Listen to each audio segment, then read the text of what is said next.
All right, let's get started since I will, this will be a quick introduction. Thank you all for coming. I know that we have kind of three levels of people viewing. We have the group here in the Zoom chat. We have the Zoom webinar and everybody live streaming. So thank you for tuning in and joining us. We're very excited to have our third official year of the DeepMath conference. And this is a conference that kind of grew out of the ideas and the questions about why is it somehow okay now to have so many parameters in our statistical models, and not just does it converge, but it converges and it generalizes. And we joke about it. I joke a lot about it. For even worse jokes, I have a whole Twitter account. But the general idea is that these are questions. These are serious questions about a mathematical object that is being used more and more, not just for practical engineering purposes, but also for scientific endeavors. And it is important for us to understand, what are these quantities, what are these mathematical objects, and what are they telling us about the data that we're applying them to. And so there's, it's been kind of 4 years now since, we've started this conference, much longer for people thinking about these ideas. There's been a lot of progress in relating deep networks, thinking about them in the context of information theory, trying to understand generalization bounds, implicit regularization of the training.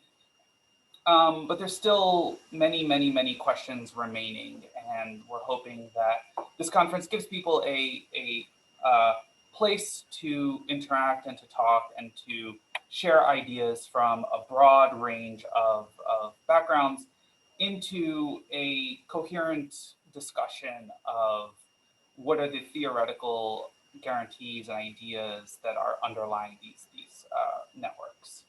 So a little bit of just basic information for today. The hall for registered attendees is this GatherTown link. I'll leave this up for a second so that anyone can go back and look at this later.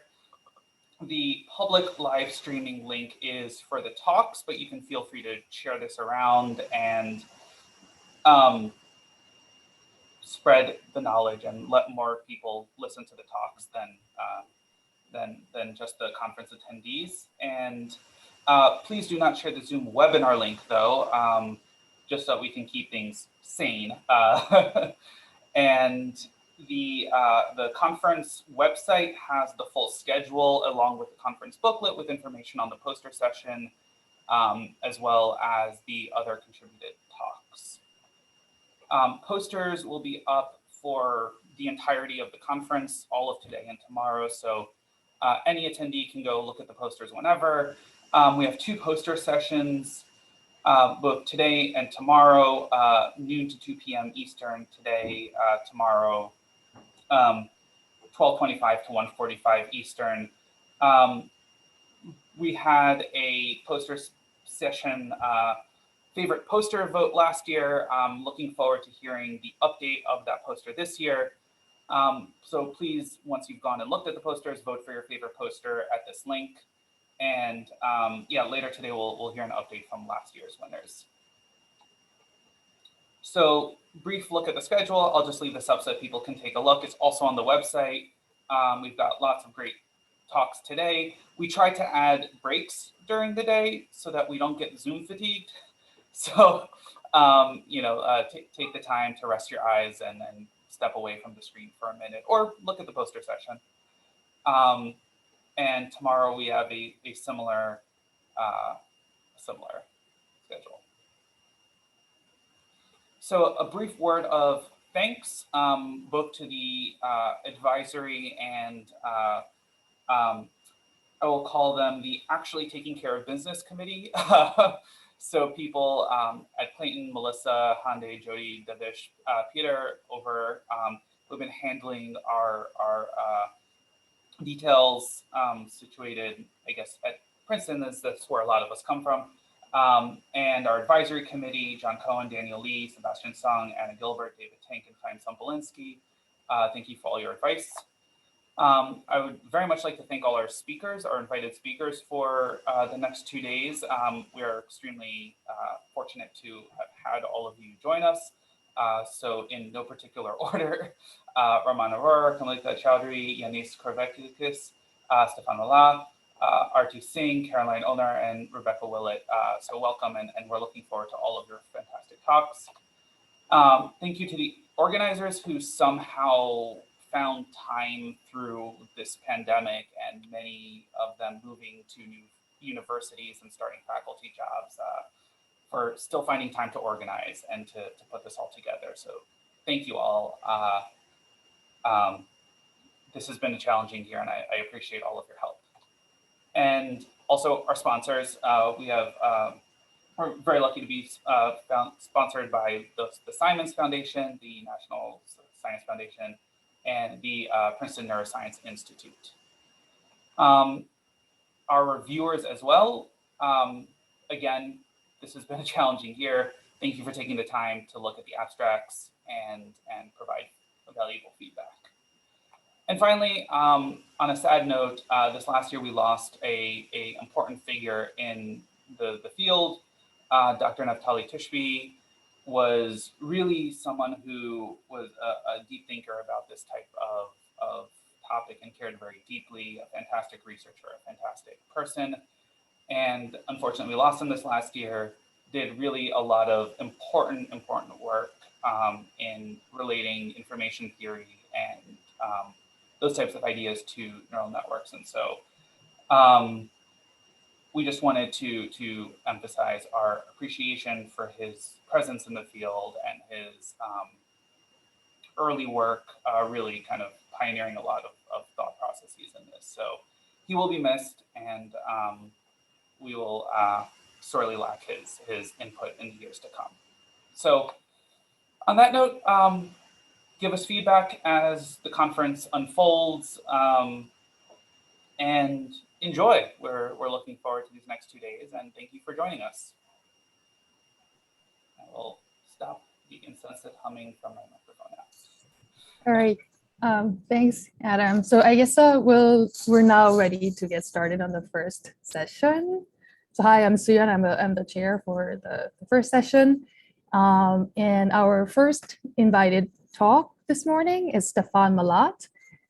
He received his PhD from the University of Pennsylvania in 1988, after which he became a professor at the Courant Institute. In 1995, he became a professor of applied mathematics at École Polytechnique. Since 2017, he has held a data science chair at the Collège de France and École Normale Supérieure. He is known for fundamental contributions to the wavelet theory, multi-resolution analysis, signal processing, and recently for his construction of the scattering transform, which provides a profound connection between multi-resolution analysis and deep learning. He has many awards. Just among them, he's a member of the French Academy of Sciences, and was a plenary lecturer at the International Congress of Mathematics. In 2007, he won the EADS Grand Prize of the French Academy of Sciences. So let us welcome Stephane Mallat. Today he will discuss deep network concentration. Thank you. Thank you very much for the invitation and your warm welcoming, Suyon, and as well Adam. So let me begin by sharing my screen.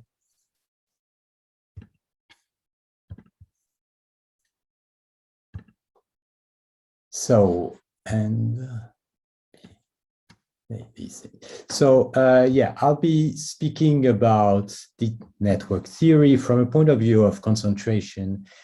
And I'll cover in particular number of topics that were mentioned by Adam: architecture, and the information theory point of view. So that's the result of a work with many colleagues that I'll be mentioning on the way.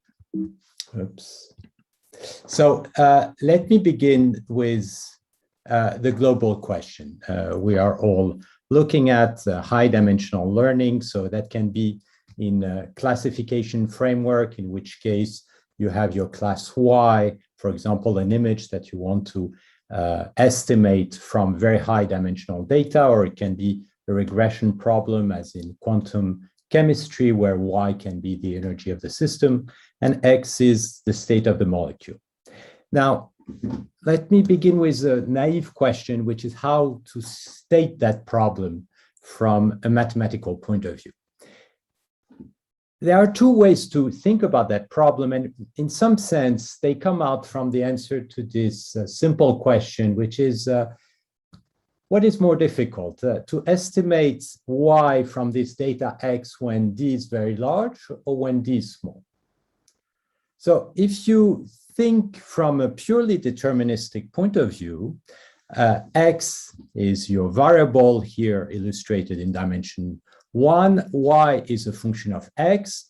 You have your training example and you want to find the function F which goes through these training example. So X belongs to a set omega of very high dimension. And of course, the density of samples is going to become exponentially small when the dimension increases. So obviously, yes, it's going to be much more difficult when you're in high dimension. And that's the curse of dimensionality. So if you think along these lines, the key questions will be to try to find some regularity of your function F so that you don't need too many examples to interpolate it, and therefore try to think in terms of functional spaces to define this type of regularity. That's the type of mathematics you may think about. Now, there is a really different point of view, which is the probabilistic point of view. So in a probabilistic point of view, you look at your function, but from the point of view of the level set. So for each value Y, you are going to look at all the possible X, which has Y as its value, which defines a level set. And you can look at the measure of this level set, which basically defines the probability of X given Y. And if you apply the Bayes rule, if all your probabilities of your classes are the same, basically to maximize the probability of Y given X amounts to maximize the probability of X given Y. In other words, you are facing a problem of estimating probability density given the different classes. And then the situation is completely different if you think in these terms, because when D is getting large, then you can hope that there will be some concentration phenomena which corresponds to the law of large numbers. So the more pixels you have intuitively, the easier the problem is going to become. So you'd better be in high dimension from that point of view. And the mathematics is going to be quite different from the left side, because the key elements will be concentration and tools to measure or define these probability distributions, for example, Gibbs distributions, that will be important.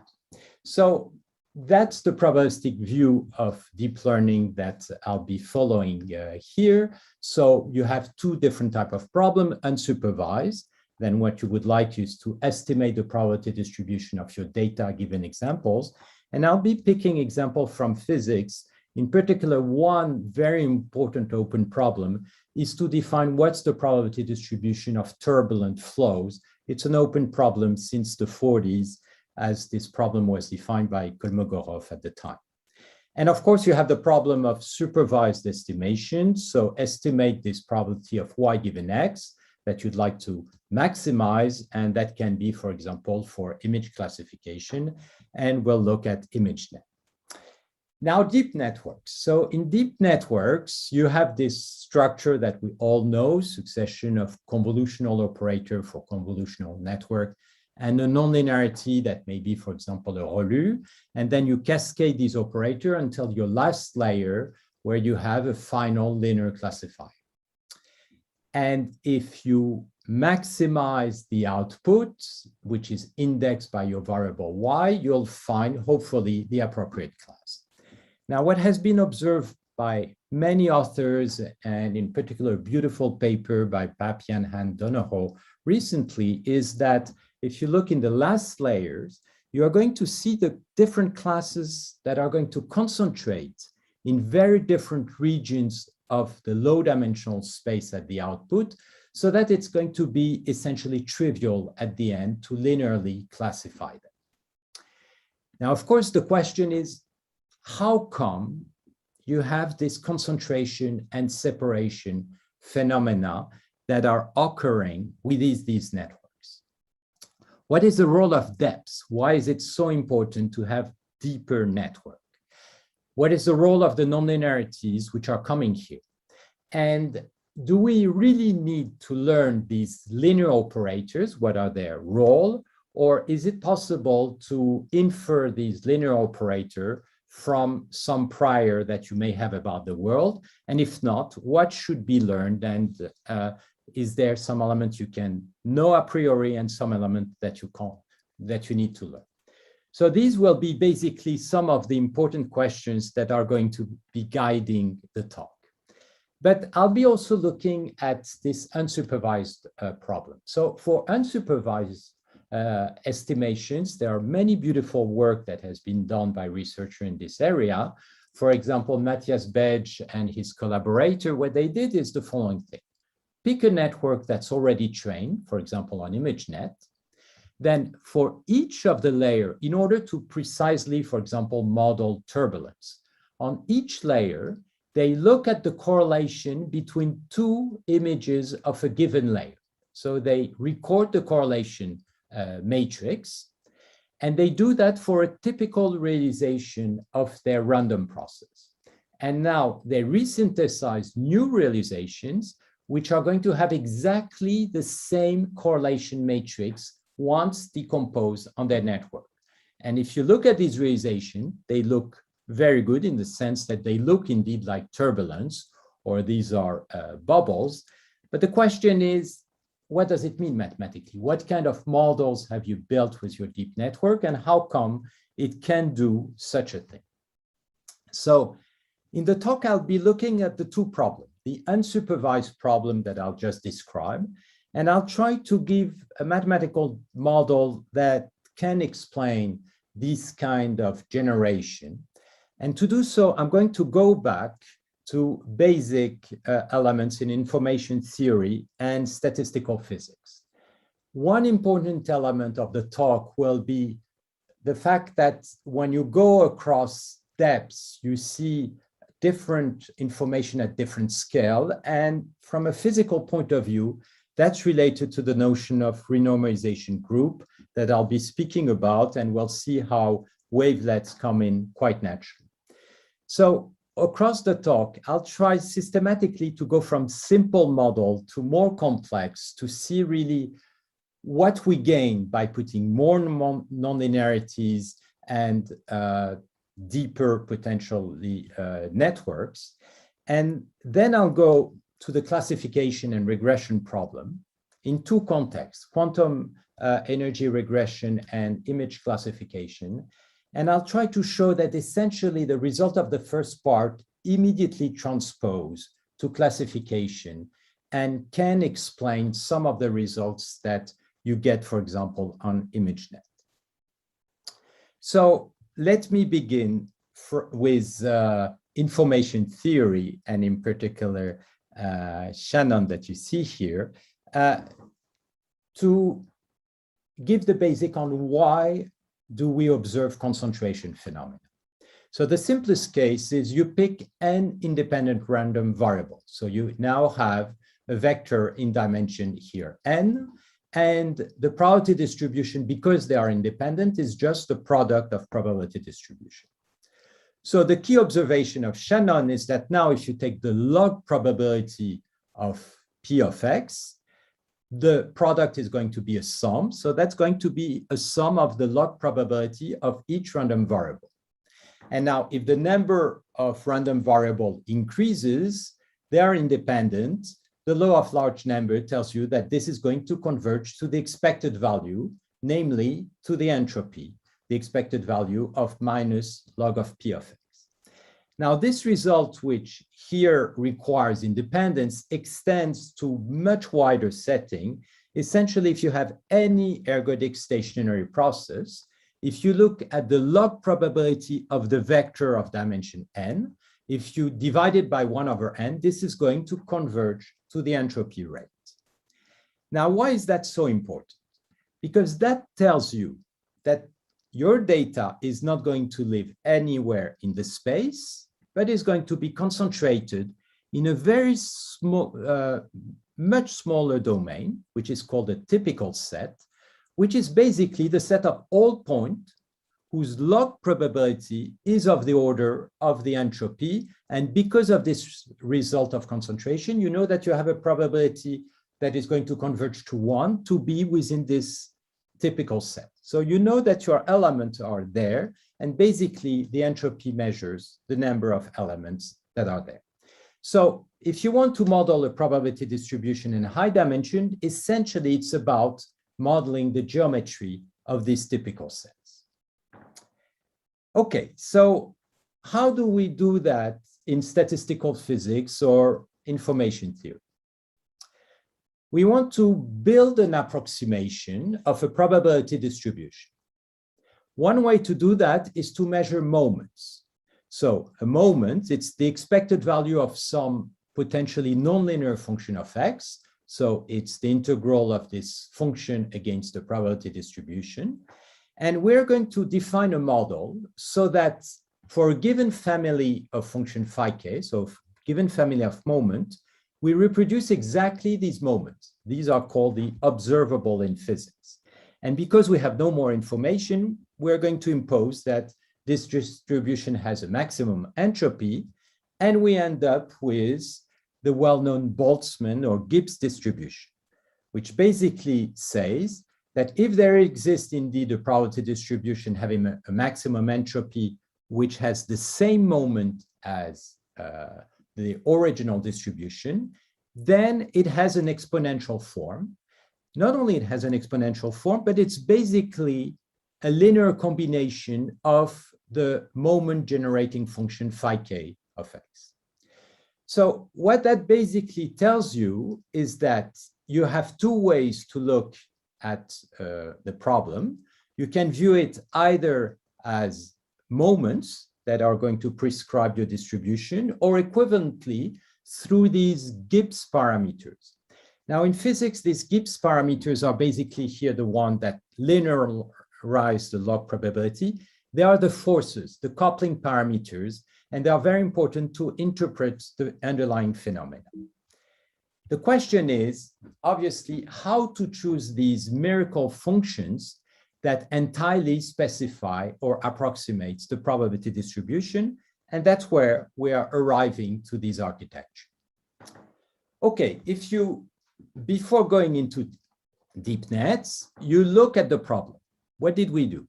We took the log probability and basically we linearized this log probability distribution. So how to choose this linear expansion of the log probability? Basically, they should have the same kind of property that the log probability, same kind of regularity.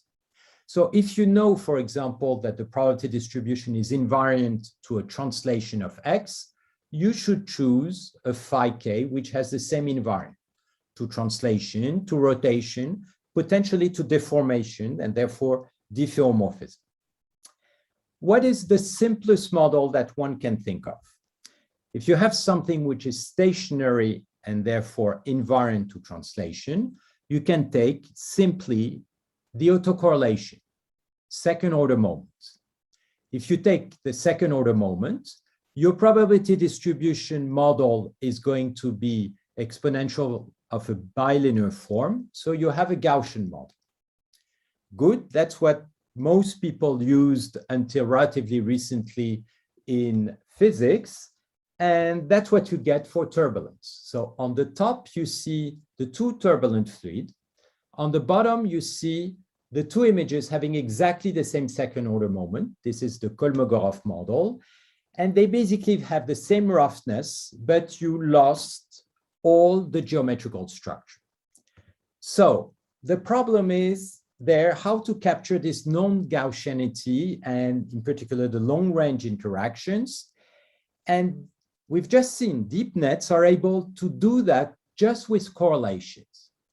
People try to use high order moments and it never worked. So how come deep nets can do that? Okay, let me continue a little bit with statistical physics and what people try to do. So, as I said, the goal is to define a probability distribution, which is going to be a Gibbs energy, defined by a Gibbs energy here. So, the kind of model that people used in statistical physics is not just Gaussian model, but you add up what is called a potential, which makes some nonlinear constraints on the distribution, in particular of the marginals of your field. Now, what has been observed is that this can be very unstable. If you change the temperature, you can go through phase transition where the realization of the field can be totally different. If you want to understand the kind of instability you are facing, you have what is called the renormalization group introduced by Wilson. That's the reason why he got the Nobel Prize in 1970. Amazing work. And the observation of Wilson is the following. Instead of looking at your field at the fine scale, you should coarsen progressively the field and look at the Gibbs energy, the probability distribution of the field which has been coarsened up. And if you want to understand the property of the field, what you really should do is look at the evolution of this probability distribution from one scale to the other. Now, what people do in physics is to expand these difference of energy over polynomials. In other words, back to high order moments. And that's very difficult to estimate. And people are having a very hard time to deal with any random process, which is more difficult than Ising or relatively simple toy models. Again, how come DeepNet can do it? So I'm now going to do the bridge with the DeepNet. The idea of the renormalization group is to take an image and build up the coarser approximation. What's the difference between a high and low frequency image? It's going to be the bandpass images that you see here that you can obtain by making convolution with bandpass filters, which are here wavelets with different orientation and potentially different phase.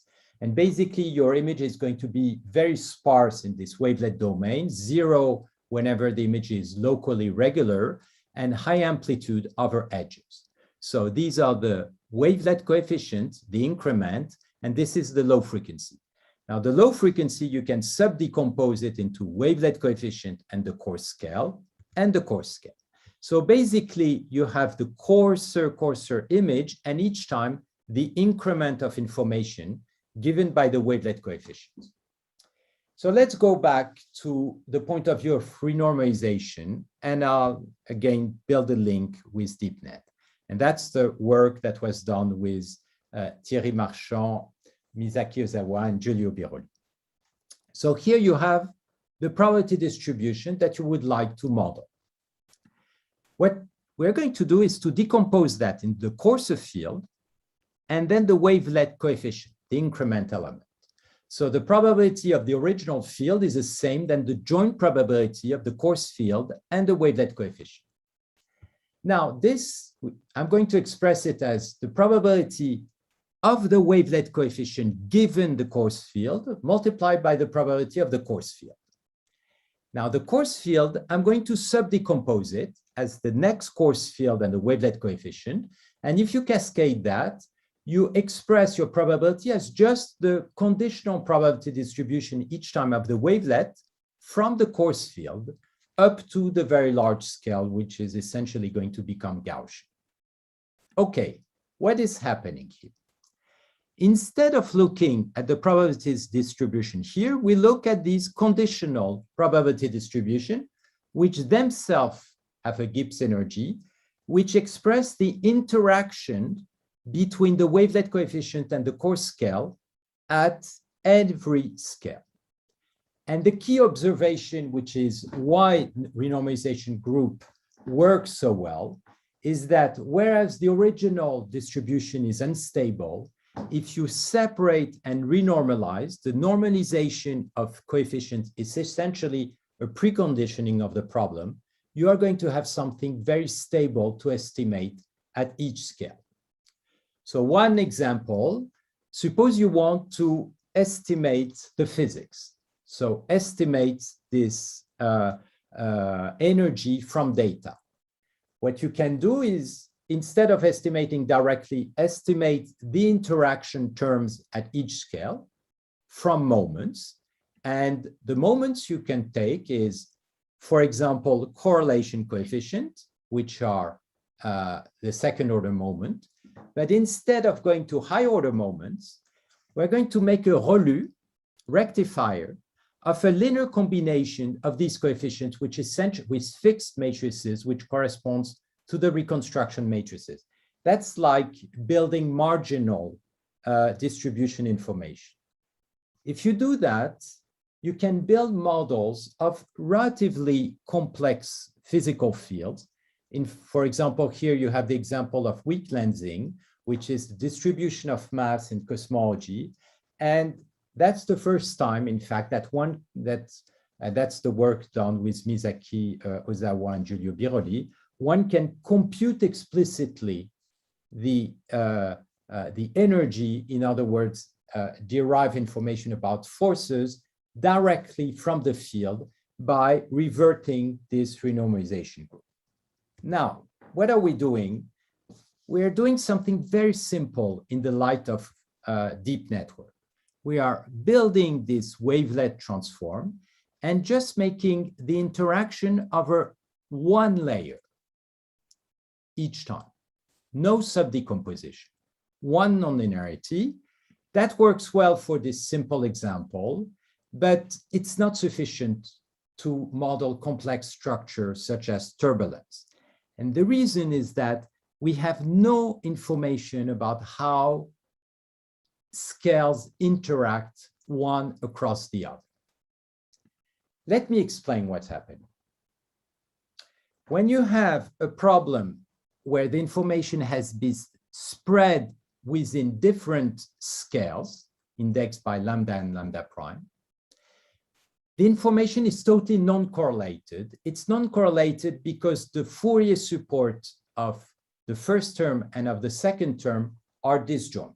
So you can verify that they have a zero correlation. How can you build up correlation across scale? What you need is to get rid of the phase. The reason why you apparently have no correlation is because of the random phase fluctuation. You can get rid of the phase by a modulus. So the modulus is going to reduce and already concentrate your probability distribution because you are eliminating a source of fluctuation. At the same time, you are building new moments, which are correlation of the modulus, and that will allow you to separate your different probability distribution. That's going to define a large correlation matrix if you do that for any translation tau. How can you concentrate this or reduce the dimensionality of this big correlation matrix? You can go in the Fourier domain, or if you want something stable to deformation, and I'll show afterwards, you can go in the wavelet domain. So reapply a wavelet transform of these terms and look at their correlation, and you have a nearly diagonal covariance matrix. So the idea is we are now going to introduce the second order coefficient. We had this first order model. Now we are taking another nonlinearity and another wavelet transform. So how does it look like? And that's where we go to these scattering moments. You have the first wavelet transform, and then we build up a second wavelet transform. And at we are going to do a renormalization of the coefficients, which corresponds to the batch norm in a DeepNet and to the normalization factor in the renormalization group. And then we build up the interaction model across layer, which are correlations, and the Relu factors, which specify the margin. And here we get results over turbulence. At the top, you have your realizations.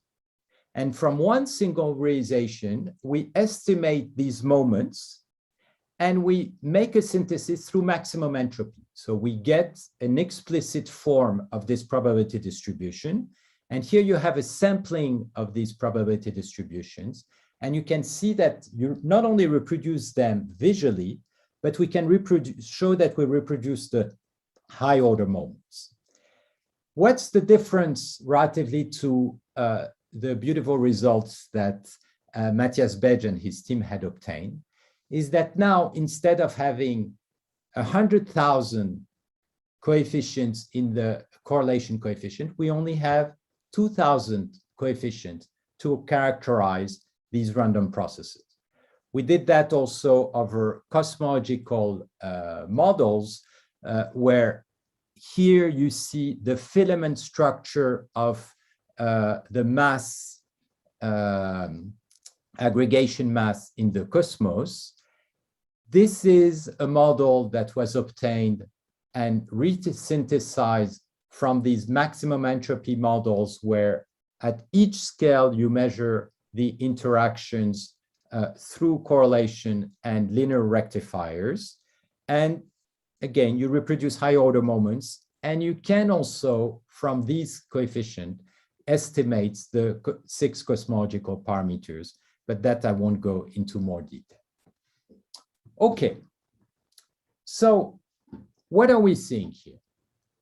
What we see is that we can build probabilistic models if we separate scales, if we renormalize at each scales, and this is very important in order to precondition the estimation of each of the energy term, and if we build an interaction across the images at any given scale.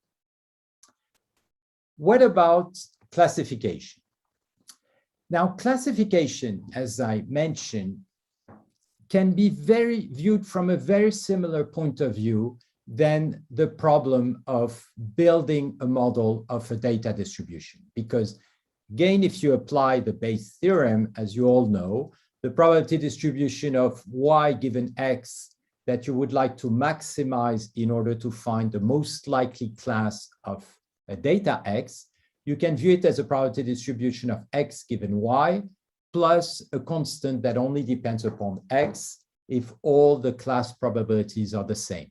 So maximizing this is the same that maximizing the probability of x given y.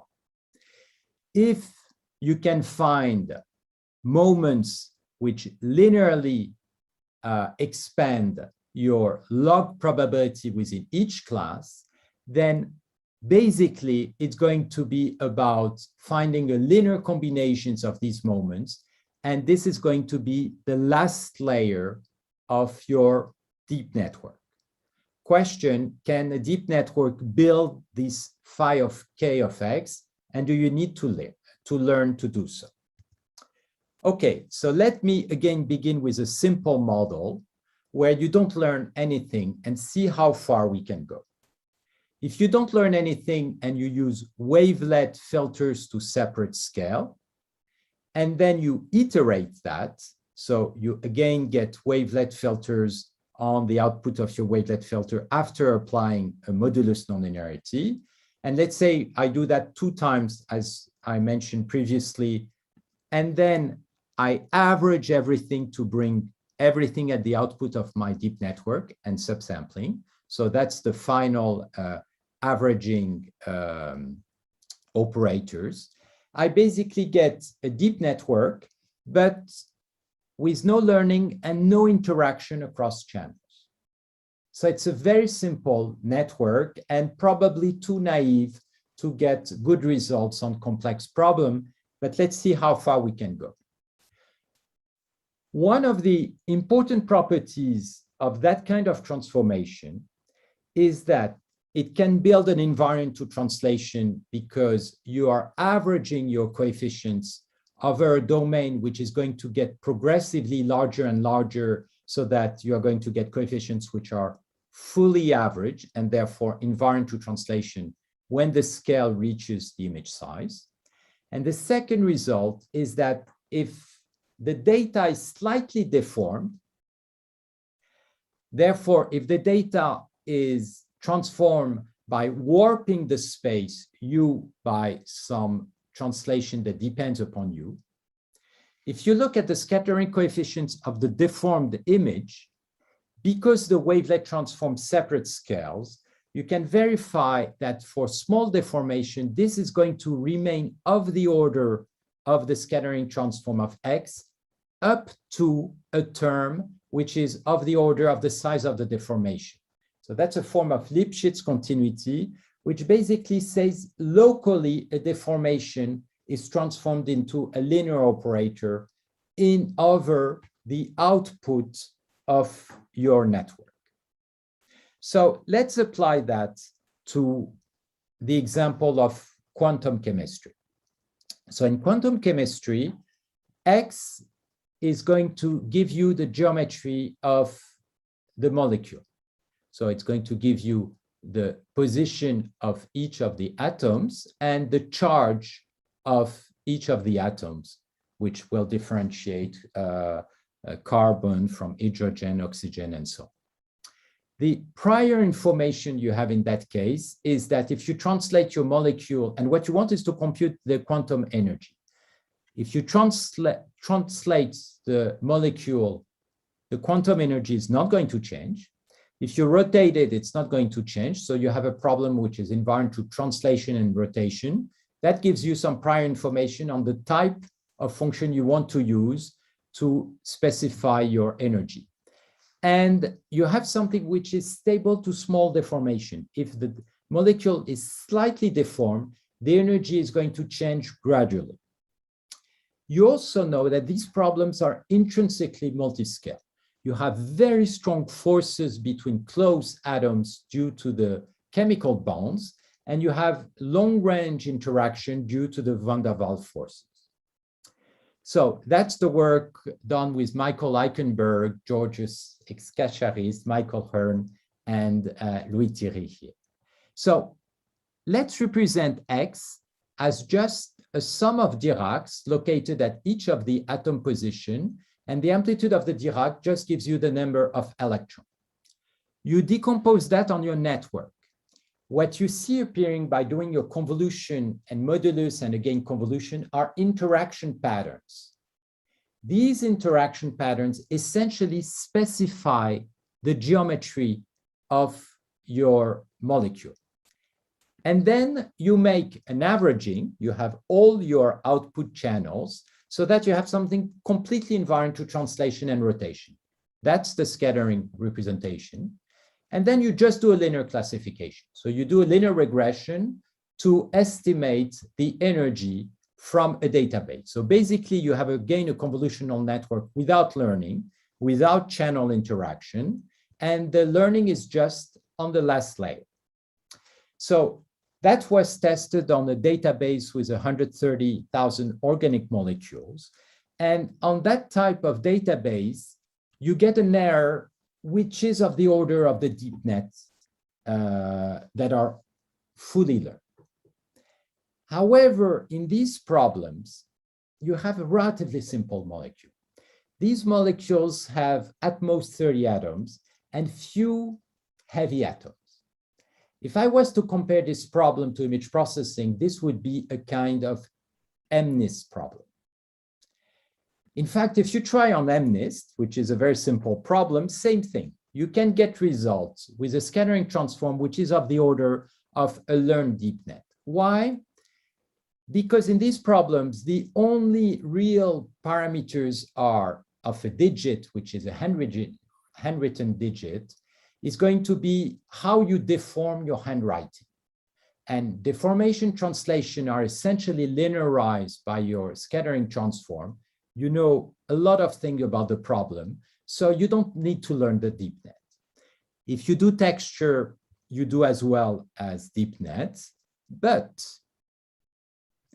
if you look at problems which are more complicated, like ImageNet, where you need to classify very structured elements like dogs, cars, container ships, and so on, a scattering transform will have an error of the order of 50%, whereas AlexNet is 20% and ResNet even much lower.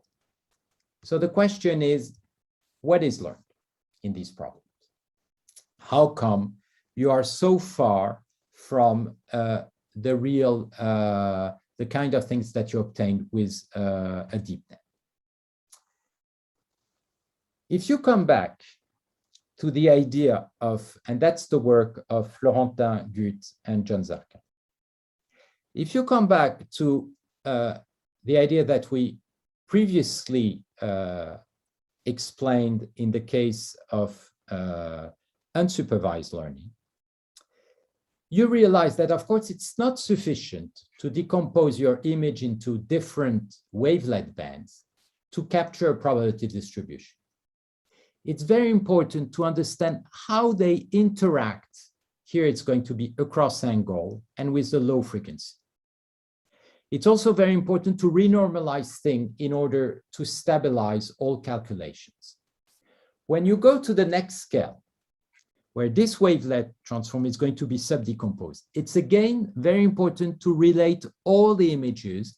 And here you begin to relate images at different scales, because this scale is subdecomposed and is compared to all the ones at these scales. So again, what you would like is to learn, in some sense, the potential, the model that captures the interaction at any of these scales. How can you do that? With a 1-1 convolutional operator whose parameters are learned.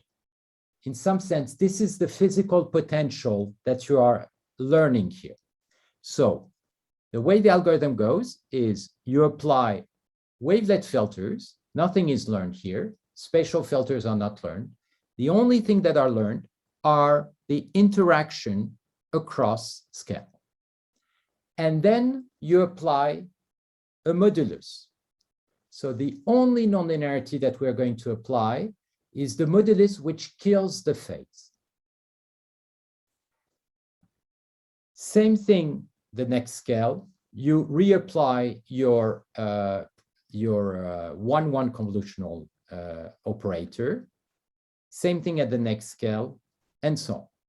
So that's the network. Now we begin to have something which is quite close to a complex network. The only difference is that you don't learn the spatial filter. Okay, so what does that give as a result? So that's the architecture that I just described. And one thing that is really important here is that the nonlinearity is not viewed as a tool to enforce some form of sparsity.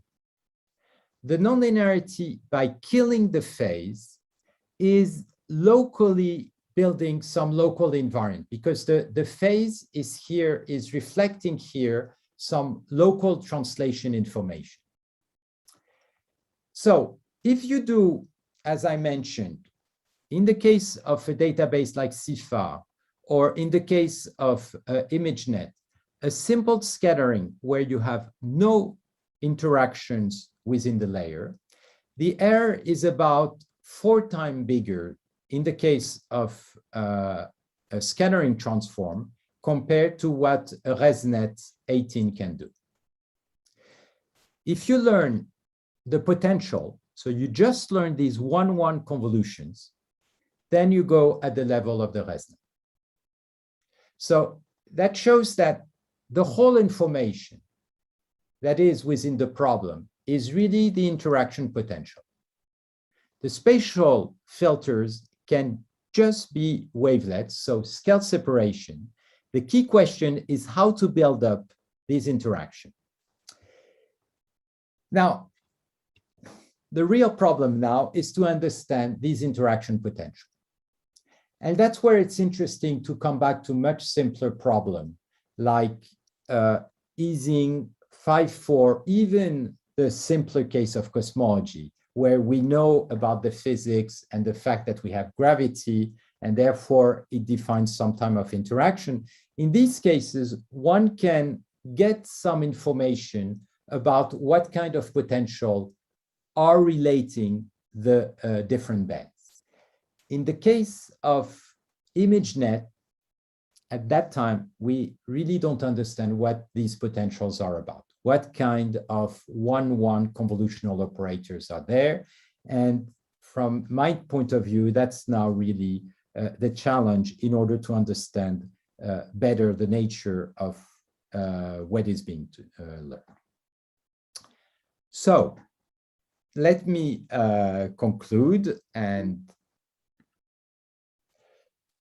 the first point on which I'd like to emphasize again is that theory of deep network can be viewed from many different points of view, and especially for people like myself coming from harmonic analysis, one can think at that problem as a problem of functional approximation.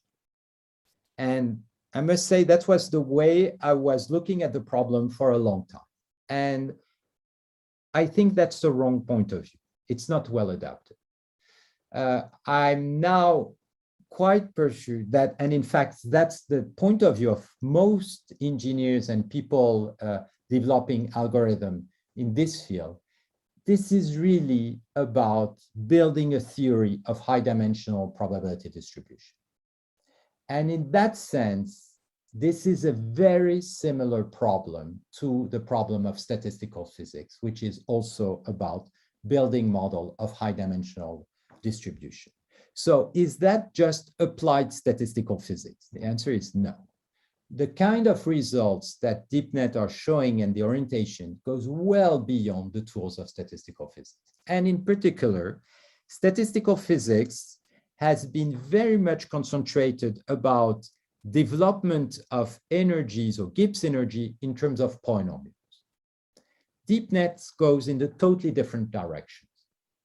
They use these ReLU, which are essentially contracting operators.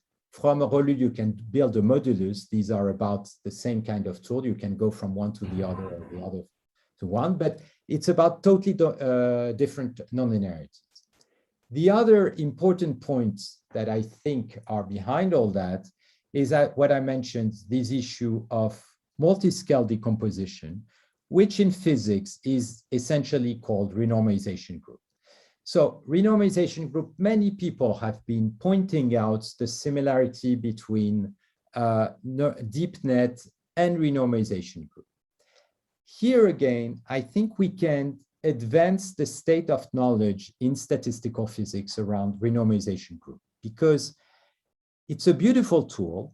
It's a beautiful tool which allows to understand well the phase transition phenomena, but it's not a tool that has been used to infer models of probability distribution, because it's very unstable to estimate these Hamiltonians or these energies. What I've been showing is that the kind of expansion that the DeepNet does, which essentially amounts to making scale separation, at least in the model I was describing with wavelets, allows to stabilize the renormalization group estimation and allows to estimate the interaction component. So what's the dream behind all that? The dream, like for everybody, is to be able, at the end of the day, to specify these classes of energies or these classes of probability distribution. However, you see that the problem is getting slightly simpler, because it's about finding linear expansion of energies, and we begin to have the building blocks. What is really difficult, as I mentioned, is to understand these potentials that relates different scales and different orientations, and gets more and more complicated as we go down in depth. And these are totally open problems, at least as far as I can see. So that will conclude the talk. Thanks very much. Thank you. There were some questions in the chat, so maybe I'll start out with some of those questions, and I have also my own questions.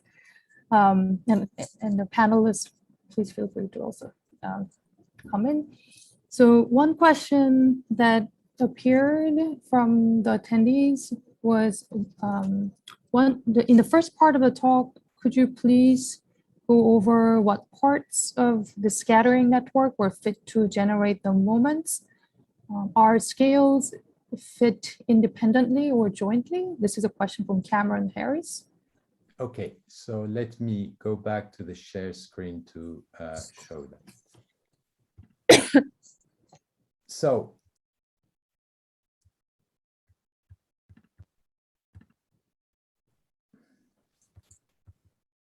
when we want to build relations between scales, you can't directly compute the correlation of the original wavelet coefficients because of the phase. So as I said, you need to kill the phase with a modulus. So that's the first modulus of the scattering transform.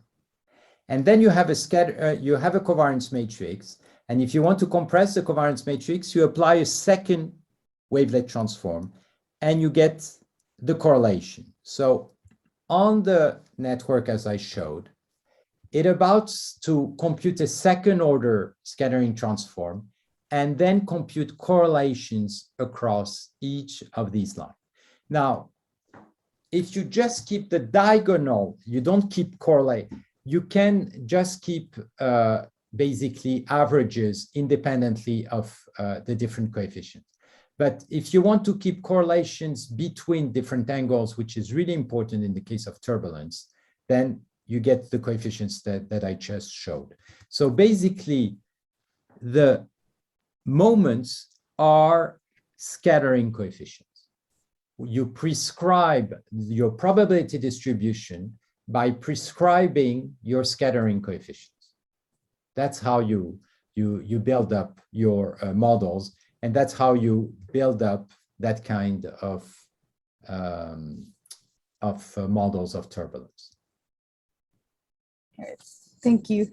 Another question from the audience, from Rusbe Youssef Zadeh is, thanks for the great talk. Via image processing and wavelets, we can derive a low dimensional feature space from images. In that relatively low dimensional feature space, testing samples are still outside of the convex hull of training set. Do you think this implies extrapolation? Do you think that extrapolation can explain the over-parameterization of deep networks? Okay.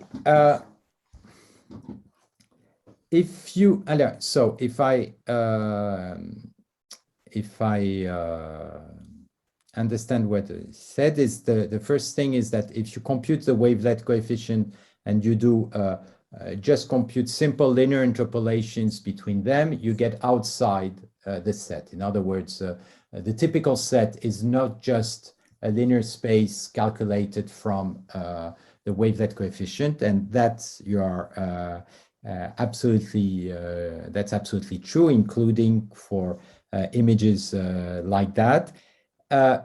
However, what we do here when you specify moments and you compute Gibbs energy is something very nonlinear. In other words, it's the probability, the log probability distribution, which is a linear function of these moments, but the image itself, the realization of the probability distribution, is not a linear combinations of the wavelet coefficient of some samples.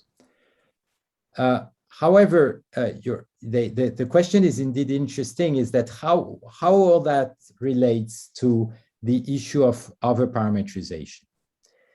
In the kind of network that I showed, there is no overparametrization. There are few layers. The number of layers is essentially the number of the log of the size of the image. Potentially, if you take into account the fact that there is a ReLU and there is the modulus, you can say twice that. So it's about 10 layers. And the number of parameters is not very large. We are not in the overparameterization regime.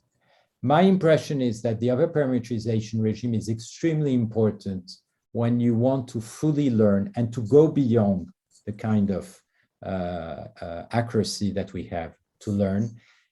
It seems that it plays a very important role in the optimization, and in that sense, in the regularization of the problem.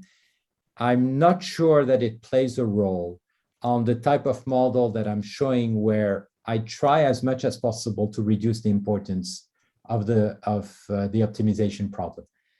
As you've seen in that talk, I let completely aside the problem of optimization. All the optimization that we did, for example, on the deep network, where we learned the potential across layers, were done with a standard stochastic gradient descent, and we didn't address the mathematical analysis of these. Great, thank you. I also had my own question. So there are some tasks that are being developed in the common sense reasoning and doing a prediction on videos with some underlying physics. So for example, like the ball that's falling from the top of the shelf, and kind of being able to make a prediction by just observing the sequence of images to predict that the ball will actually bounce and so on. Do you think the kind of motifs that are developed here might work better to predict the common sense physics, which might have also interesting scales than typical DeepMath models? Okay, so work well, I don't know. Better, I would be very careful of saying such a thing, because people have been developing extremely smart algorithm to do so. However, I think indeed it's very interesting, a very interesting problem that you're raising, because essentially what you're raising here is the arrival of time, Right. which gives a lot of information. A lot of the system that I've been showing, like if you take cosmology, is not at equilibrium at a fixed time. If you want to understand the full Hamiltonian, in other words, the full physics of the problem, you have to look at the time evolution of the problem, exactly like if you understand basic physics of a ball, you need to see it falling in order to realize that potentially there is gravitation and so on. So you need not just to look at the problem as a purely static problem, but as a space-time problem, and then be able to estimate the Hamiltonian with time coming in. And that's a problem we are very interested in. I think it's very important also in order to relate it to the physics, but we didn't address it yet. So I would certainly not say that we believe that it can be better than anything, but it's a fundamental problem. I completely agree. Oh, there's another question from the audience. Could one try to systematically detect and parameterize what is common, i.e. correlatable across scales, versus what is uncommon? This is a question from Yanis. Actually, yeah, I'm here. Yeah, yes, Hi, yeah. Stephane. Thank you for the talk. So as I hear this, the thing that comes to mind for me is looking at the algorithms like alternating diffusion, or algorithms that try to discriminate and parameterize what two sensors see that is common between sensors and what two sensors see that is uncommon. It always was interesting to me to think about trying to find what is common across scales and what is uncommon across scales. Like if you looked at the fluid mechanics problem, what are parts of what, and I wonder if that is something that you've played with or you're interested in, or is part of, arises naturally as part of what you do. It's an interesting thing to me a lot. Yeah, it is. And it's a kind of, I don't know if you view it as a kind of source separation problem or. Yeah, I know. That's how I present it. Yes. Yeah, also. And I think it's, yes, very important and interesting. And in some sense, to do so, you need to build up the model before. When you learn a model, the way I describe or some other way which relates scale, so you build a model which defined what kind of natural correlations there is in a physical phenomena between the scales. And when you make an observation, you observe some things which are naturally related. If you think, for example, of sound, a natural correlation across scale is whenever you see appearing harmonic structure. This is a single structure, and the correlation structure across scale reflects the fact that if you see a harmonic, you can expect to see all the harmonics. If you see a frequency, you expect to see all the harmonics.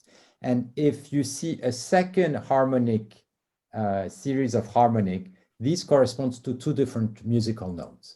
In order to do this scale separation, source separation, you need to first build up the models, indeed, of how things correlate across scale.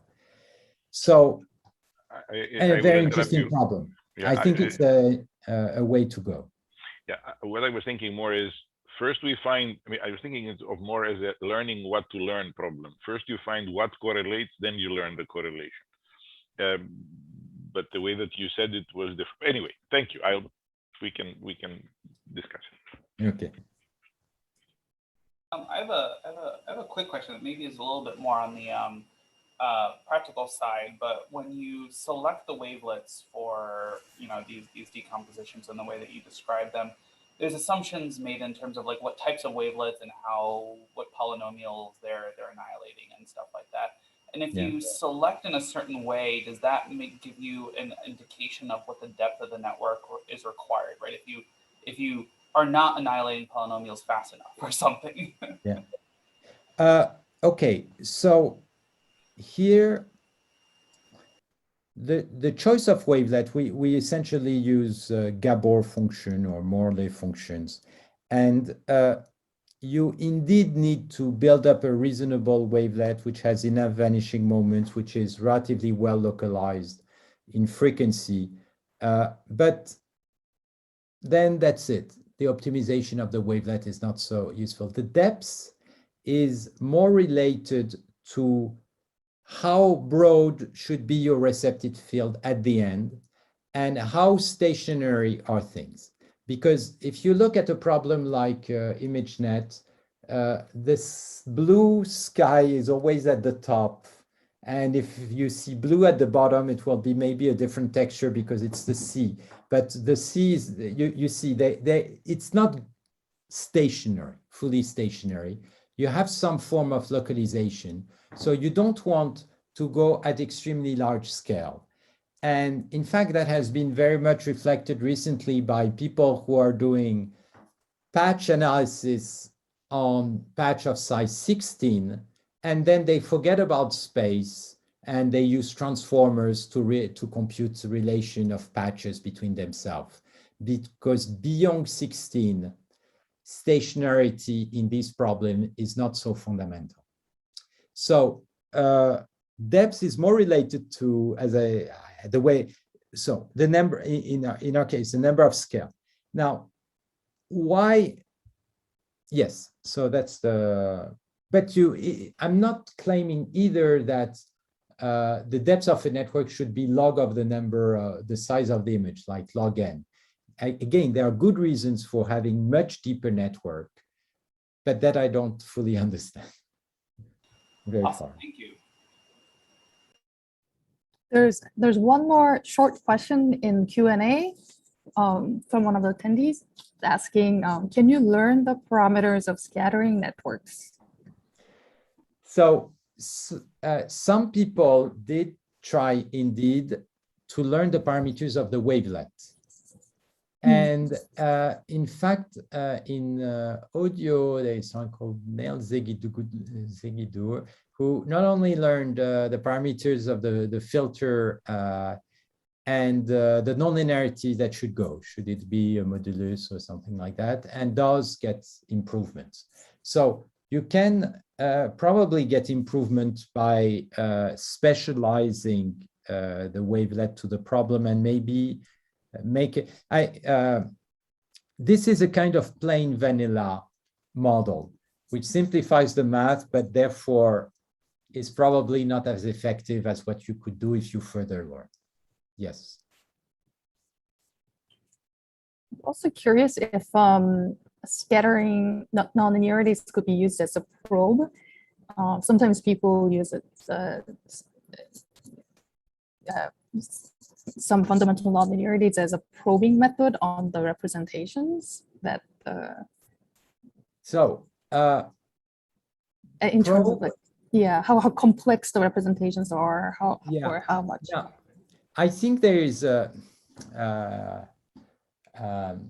interesting question about the role again, which I didn't, the role of the nonlinearity and the case when it's used as a relu, how it acts. I don't know if that's the question. And when you look at the relu, it's very complicated because a relu with bias, you can essentially do anything you want with it. What we are observing is that there is at least two separate roles. One I was mentioning, which is killing the phase. And the relu can do that because it essentially kills the negative part. And out of that, so it only preserves positive coefficient. In that sense, it's killing the phase. And as I said, you can exactly build a modulus from a relu. However, a relu can do something else, which is totally different, and which I briefly mentioned when I showed the first cosmological model. A relu can also, with the bias, you can isolate specific value of your field. In other words, you can select whenever you have a value of your field which is within an interval, with a difference of 2 relu, for example, you can get it. That's what we used in order to define marginal moments. So there is a behavior of relu which can be totally different from killing the phase and which is important, at least to model random processes. So what is hard when you begin to address these questions of probing in order to understand what the nonlinearity does is that at different places it can do totally different things. Mm-hmm. So, however, for purely classification, something like ImageNet, a modulus is enough and you don't need any bias. All the result that we got on ResNet has no bias. It's just an absolute value or a modulus at each stage, which shows that you don't need bias and which shows that the main behavior is killing the phase. That's what, in that case, the concentration phenomena that we observe on this probability distribution and separation is only produced by filters and killing the phase. Interesting. Yeah, that was really interesting. Thank you. Are there any other questions?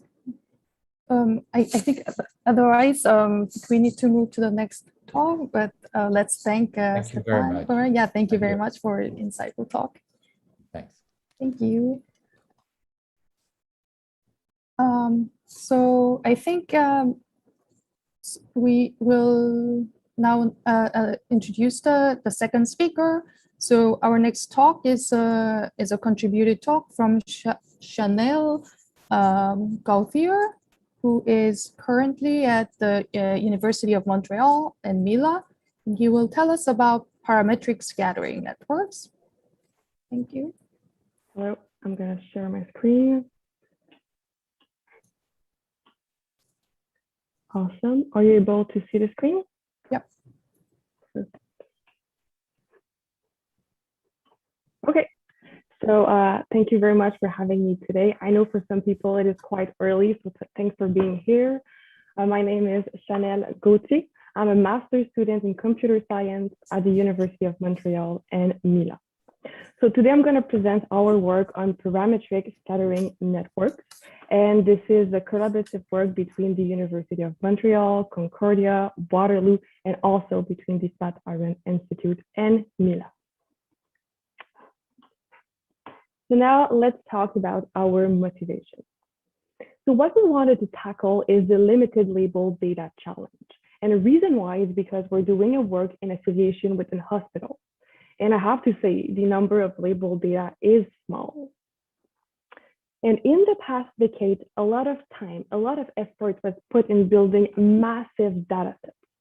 For example, we have here some big data sets. We can talk about ImageNet, 1.2 million symbols. So now if we take a look at that plot, we can see the amount of data on the y-axis, on the x-axis, and on the y-axis, the performance. And with big data, we're somewhere here in the top right. So big data was a key component in the success of deep learning. But on the other hand, there are some applications where it's just impossible to have this amount of data. We can think of medical applications. So for medical application, we're somewhere here in the bottom left. And in the bottom left, it is still challenging to achieve with deep learning approaches a good performance. So there's been multiple techniques and approaches investigated to tackle this problem, and scattering models have been shown to be useful in such settings. So, but they're also useful in other settings than the limited label data. So here, for the purpose of this presentation, I'm going to revisit the scattering network quickly. So they have been developed by Stephane Mallat, who just gave the talk before me.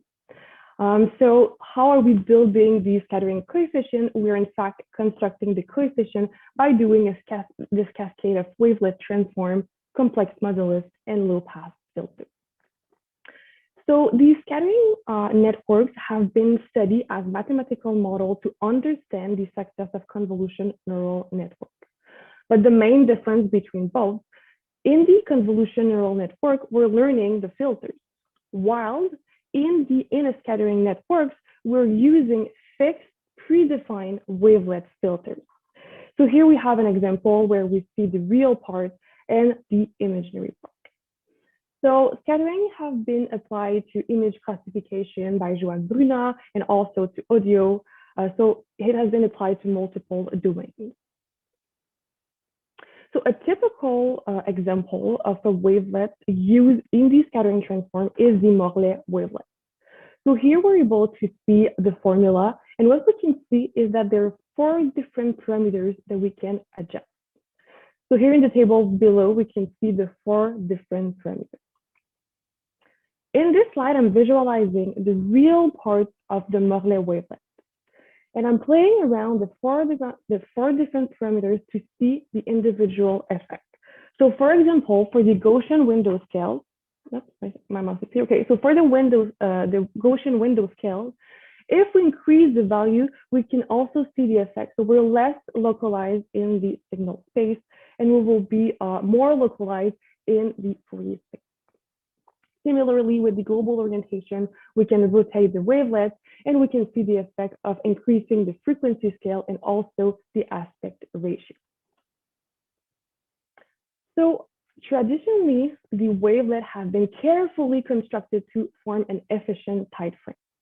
So from now on, we will call this way of creating the wavelets the tight frame construction. And in the tight frame construction, the wavelets are created from a mother wavelet by doing dilatation and rotation. So here we have an example of the rotated wavelet, and we have 8 different orientations with 5 different spatial scales. So So J was set to 5 and L to 8. And the goal is to cover the entire frequency plane, as we can see here. So now, how are we able to construct the coefficient? Like I said earlier, it's a cascade of wavelet transform, complex modulus, and low-pass filter. So for example, for the order 0 coefficient, we convolve the input image with a low-pass filter. To obtain the first order coefficient, we take the input image, convolve it with a wavelet filter, and then apply a complex modulus, and finally take the resulting signal and convolve it again with a low-pass filter. So subsequent orders can be computed by following the same iterative scheme. And in this visualization, all the black dots are the scattering coefficients that we need to concatenate together. Okay, so it has been observed that the first layers of a CNN of a convolution neural network resemble wavelets, but they're not necessarily forming a tight frame. So a question arises, is it really necessary to use a tight frame when we are constructing the wavelet filter bank? So here what we decided to do is to relax the scattering construction and allow data-driven learning. So what we propose to do instead is to learn the scales, the learn orientation, learn the aspect ratios of the Morley filters to produce a problem-specific parametrization of the scattering network, which we call the parametric scattering network. So in other words, what we do, we constrain the wavelet filters to always be Morley filters by only optimizing the 4 parameters that I described earlier. So we will call this way of parametrizing the wavelet filters the canonical parametrization. And how are we able to learn the 4 parameters? We will learn the parameters jointly with others in an end-to-end differentiable architecture, so by adding a classifier, MLP on top, and by doing backpropagation. So here what we're also doing, we're also considering 2 different ways of initializing the wavelet, because we want to know, is the tight frame construction really necessary? So the first way to initialize the filters is the tight frame construction that I already talked about. So in this example, we have a spatial scale of 2 and 8 different orientations. But now we're also considering a different way of initializing the wavelets, which we call the random initialization. And in the random initialization, what we're doing, we're randomly initializing the 4 parameters of each Morley wavelet filter. Okay, so now we're able to learn the parameters of the Morley wavelet. So what we decided to do next is to optimize the filters using 3 different tasks, meaning 3 different data sets, and see the changes specific to each individual data set, and also see how far are we from the tight frame construction. So for this experiment, what we did, we added a linear layer on top of our parametric scattering network. This is for the purpose of classification, and to learn the weights of the linear layer and the parameters of our wavelets, we do backpropagation. And then I'm going to go back to the slide. So, but when we have a set of optimized filters, we want to know how far are we from the tight frame construction. So here what we need to do, so there's no longer ordering between the optimized filters. So what we want to do is compare the optimized filters with the tight frame filters. So we need a distance metric. So here what we use the Euclidean distance between these 4 parameters, except for the orientation, we use the arc distance. And then we compute the distance between all the pairs of filters.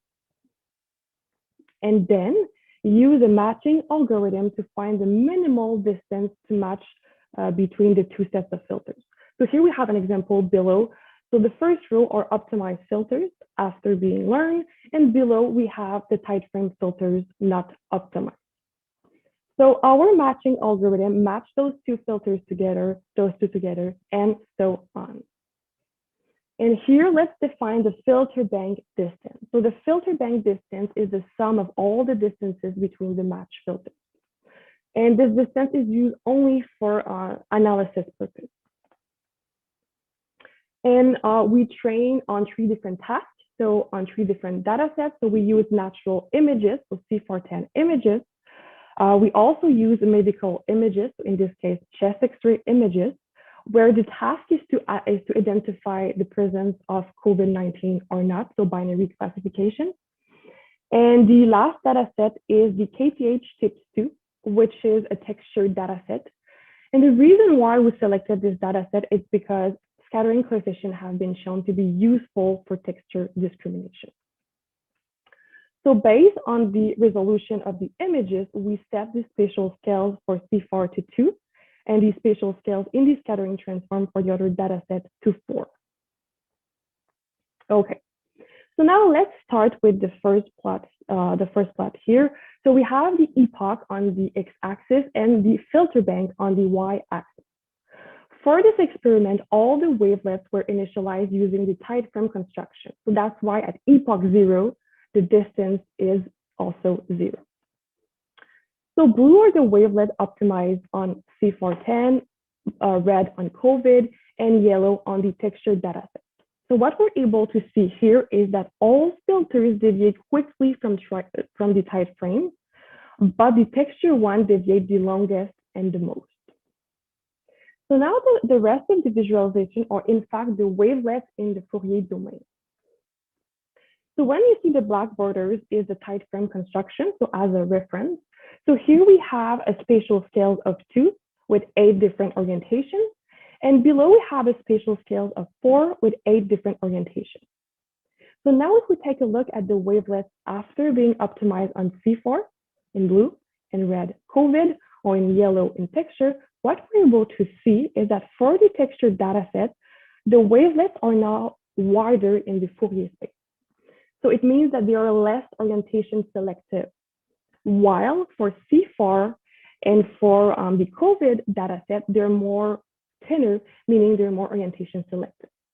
And this makes sense because for CIFAR and for the chest X-ray images, edges are important in the object classification. And we need to have the orientation to get the correct edges. While for the texture data set, edges are less important.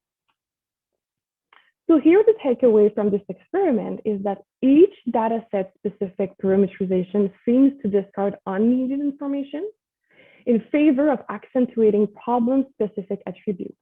For example, the texture data set edges are less important, so now the wavelets are wider in the Fourier space.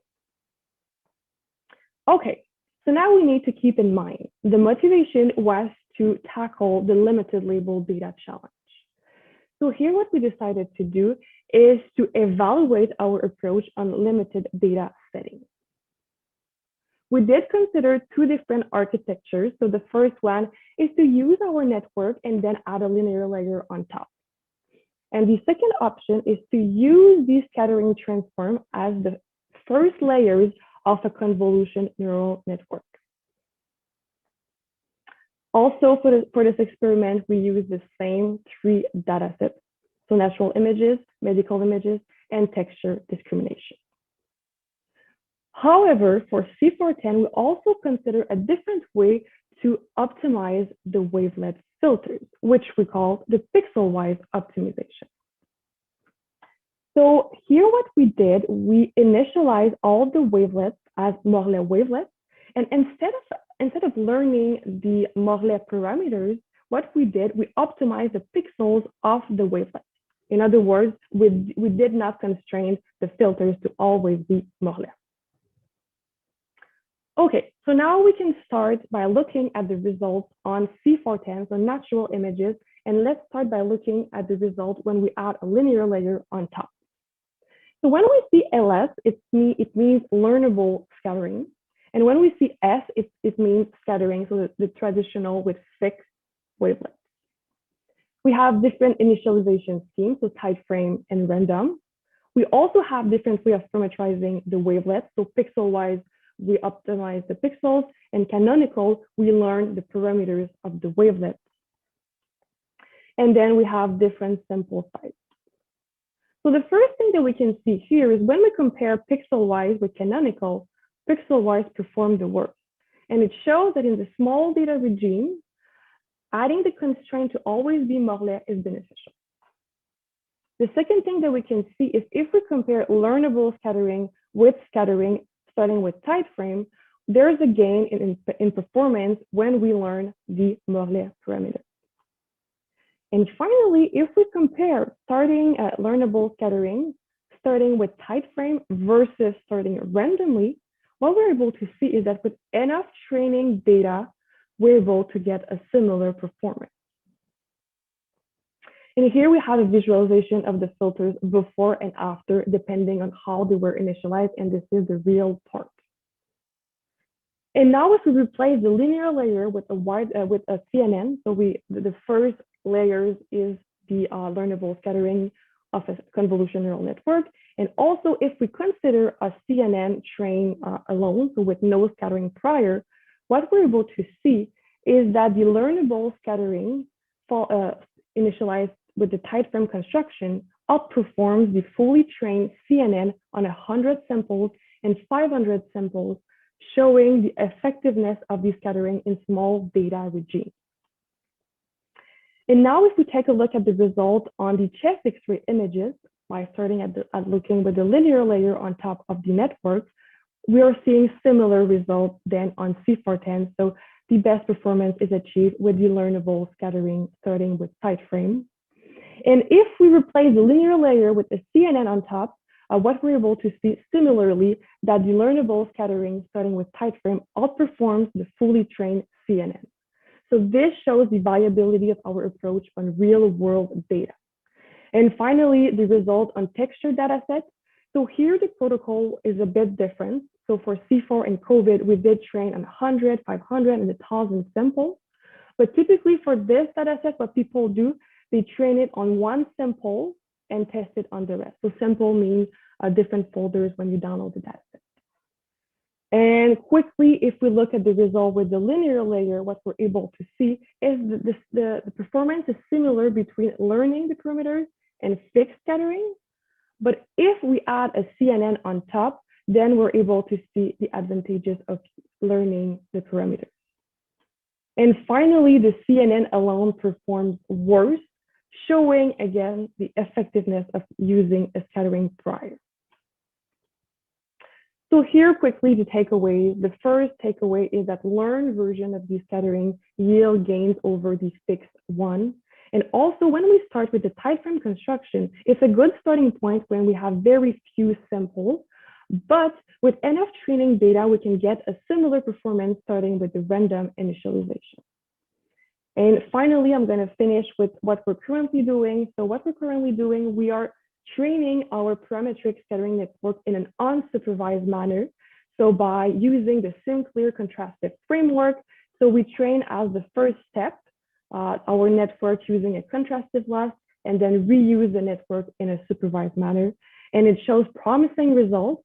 So on CIFAR10 with 1,000 samples, it improved the performance by 5% compared to the fixed scattering.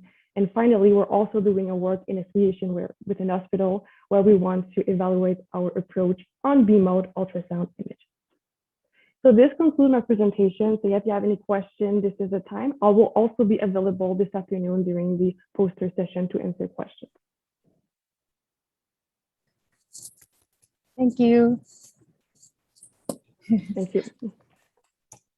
Yeah, it looks like this talk was a very natural follow-up to some of the questions that came up after Stephane's. Yeah, exactly. It's interesting.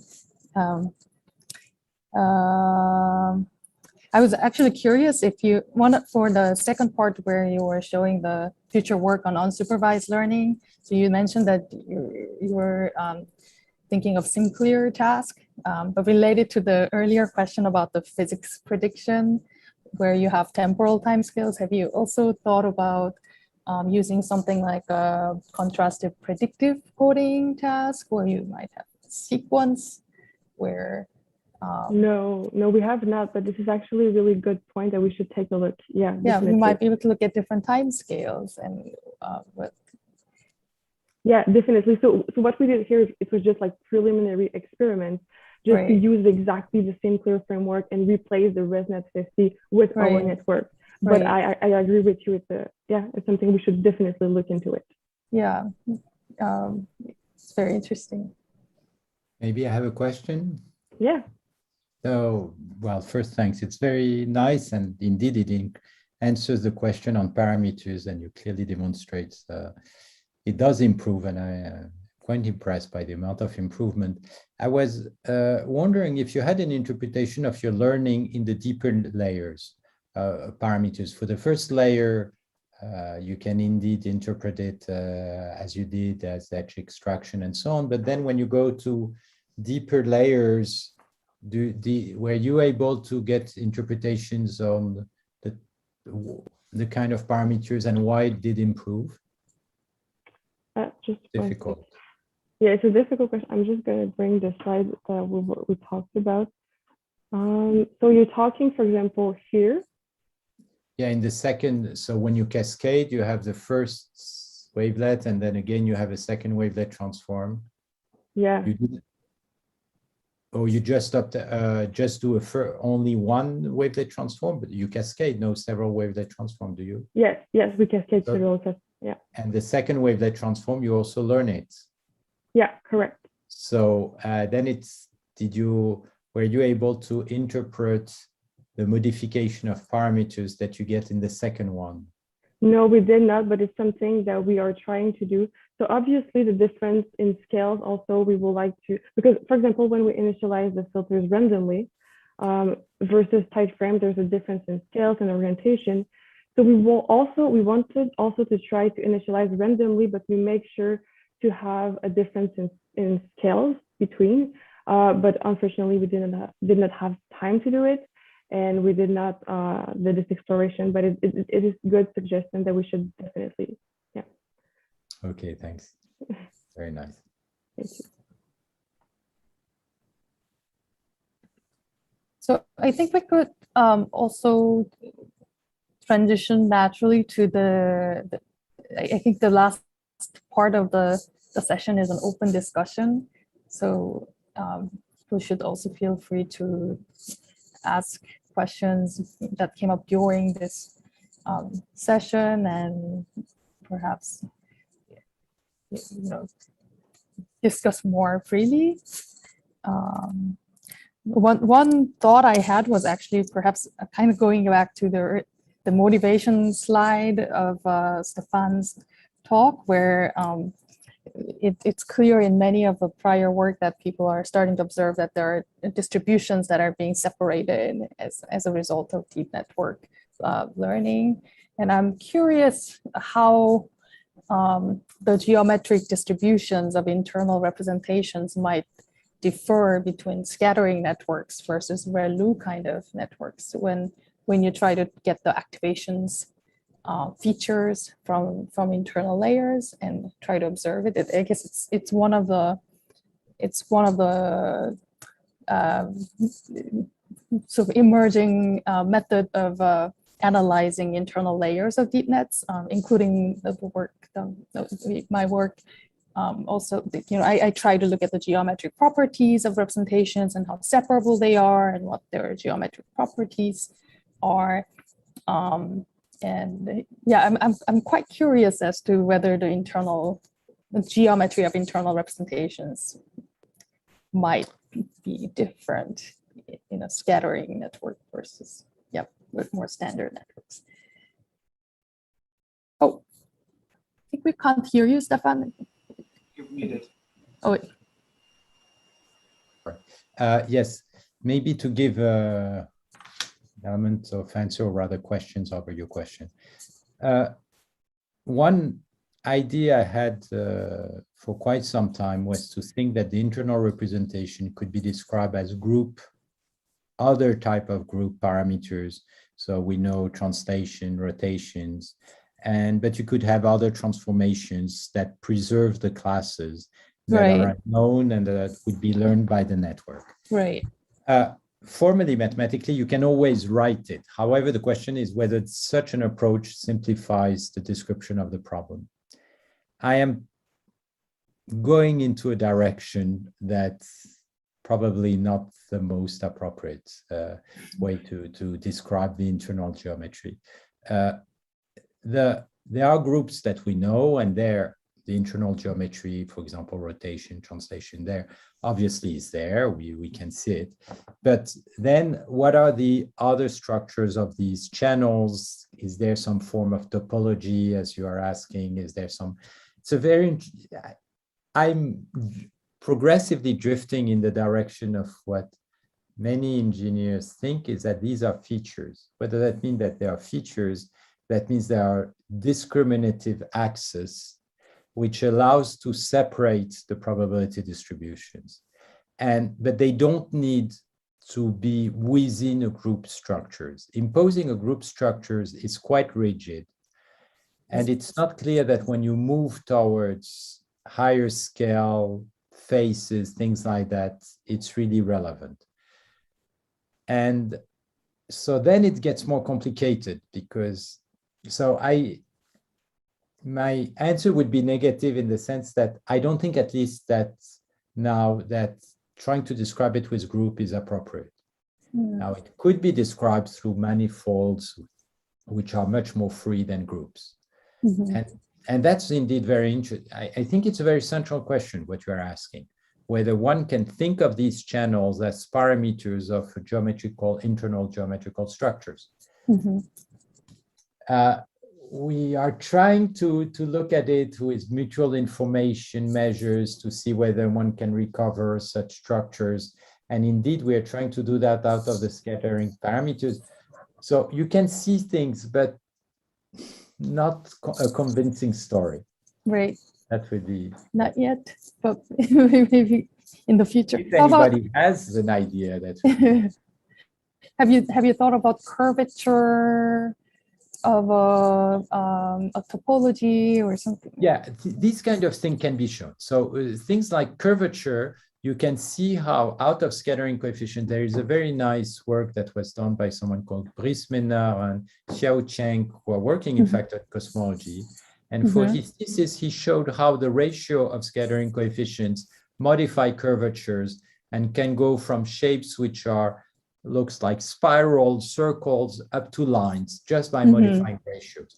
So these totally geometrical, you mean geometry in the space of image, that you can get. And Xiao Cheng showed it very beautifully, but beyond that, I haven't seen.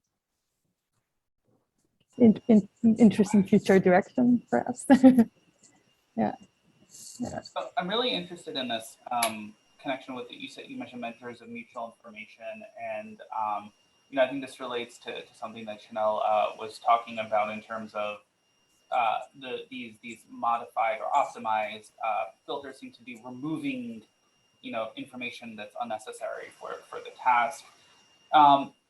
Does this relate back to this information bottleneck type of framework that has been considered in other kind of directions, where in essence, right, the learning first tries to capture the information related to the task and then tries to remove the information not related to the task? And in some sense, can this be related to the underlying geometry, where it's trying to find the kind of critical features or the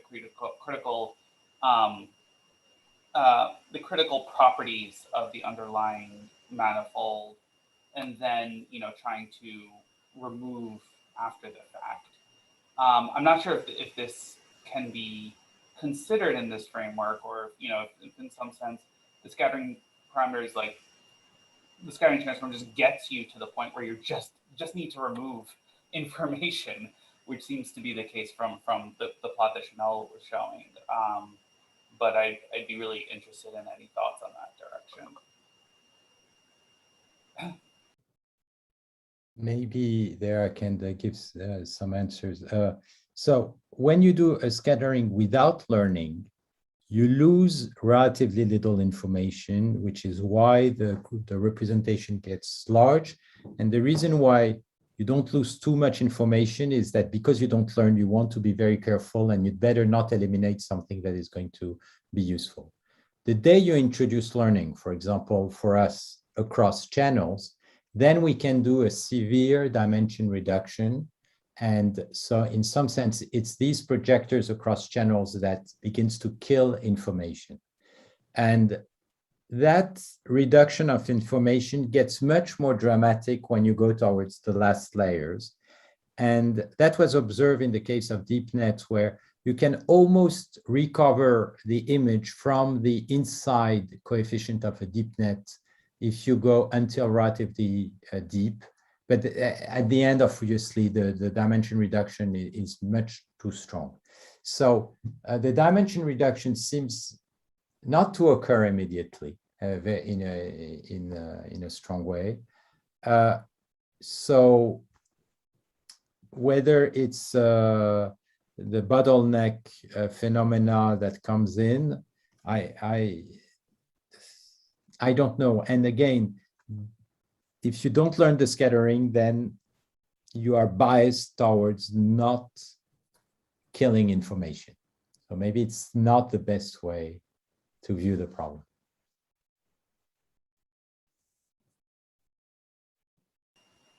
Thank you.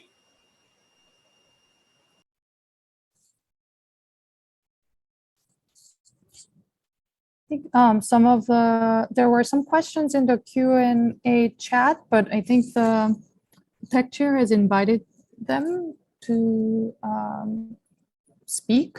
So if you, for example, yeah, if you, among the attendees, if you had specific comments or things that you wanted to discuss, feel free to speak up.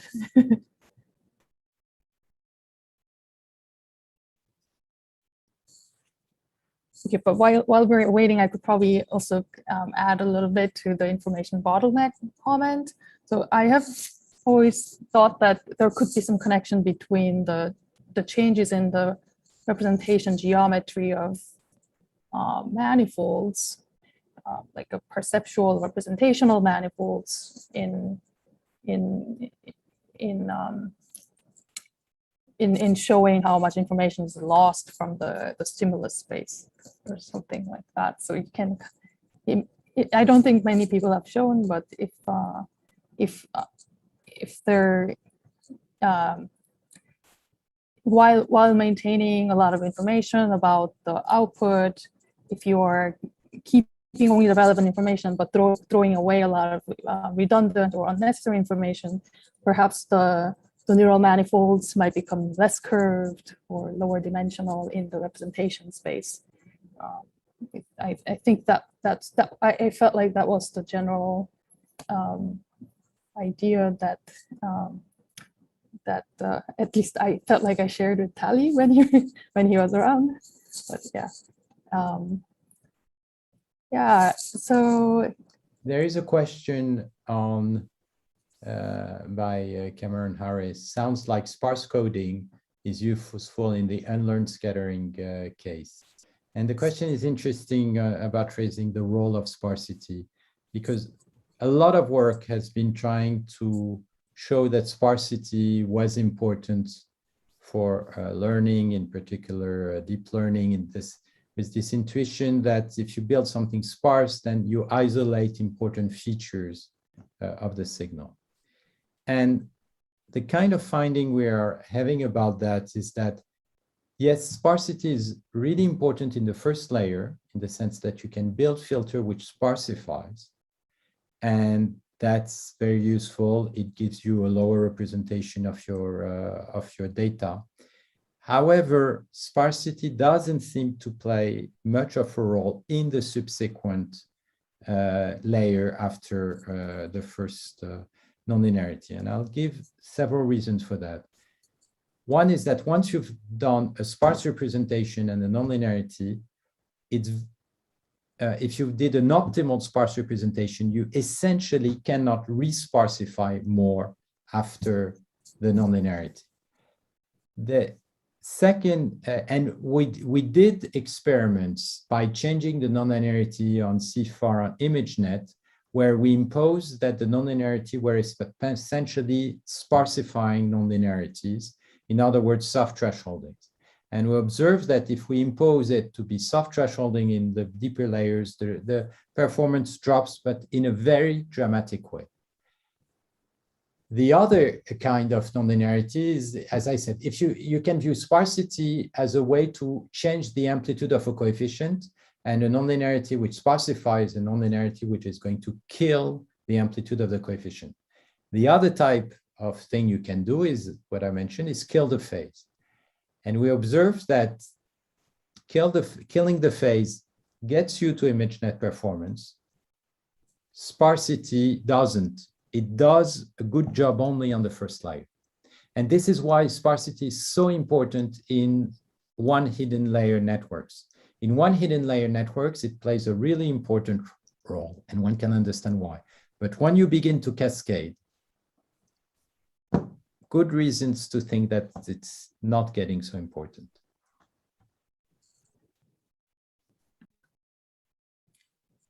Is there any work done showing if you have a cascade layers, what sequence of perhaps suboptimal sparsities can give a really good performance? We tried a bit that kind of thing, and I'm sure Yeah. there are much better ideas to do. And maybe it's a kind of conjecture, and disproving the conjecture would be really interesting. My conjecture is that sparsity, I mean it in a nonlinear way. Doing linear projection to reduce dimensionality with linear operator, obviously this is extremely important. But sparsity in the sense of thresholding, my impression is that marginal improvement beyond the first layer. But there I may be wrong, okay? What I mean by marginal improvement means that you can do at least as well by just having a ReLU with no bias.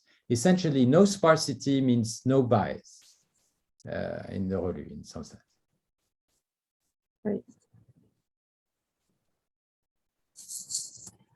Interesting. Okay, so there, oh yeah, Karen says, interesting, thank you. Question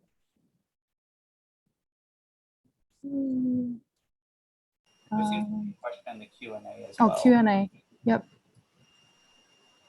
One question that came up is, could you help me better understand the analogy between batch normalization in DeepNets, low pass in the wavelet decomposition and renormalization? It's a question from an anonymous attendee. Yeah, so that I can explain. Yeah. In the renormalization group, what you do is at each layer, you coarsen up your field and you make sure that the variance of all coefficient is equal to 1. So this is exactly the same thing than a batch normalization. The normalization that a renormalization group does is exactly the same thing. And once you do that, you have this property that when you have a phase transition, you have a fixed point. In other words, the coefficients at different layers or different scales are the same. If you don't do that, this is not true. In the case of the wavelet coefficient, we need to do the same thing. Now, why? Because we don't need to do it in a scattering where things don't communicate across channels. But the day you want things to communicate across channel, they need to be about of the same amplitude in order to find good linear combination and not to spread totally the information. So it is really important, and again, this is not a surprise for anybody who is doing DeepNet. Everybody has batch normalization to the point that we don't even mention them. Obviously, it's there. But it is indeed extremely important. You see it in on wavelets when you learn, on a renormalization group. It's essentially to bring all the coefficients of the same order of magnitude so that then you can find out what are the differences between these coefficients. Otherwise, they have totally different magnitude because of the scaling factors, and you can't compare them. You cannot learn across channel, or it's much more difficult.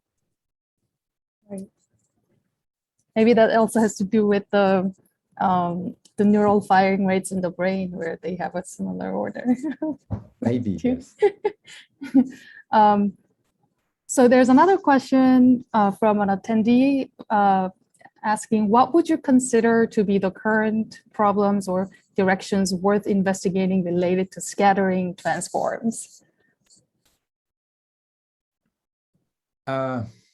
Okay, so when you ask such a question to a researcher, you get a totally biased view, which is essentially what I've been thinking in the last 2 days. So take a complete a very strong filter.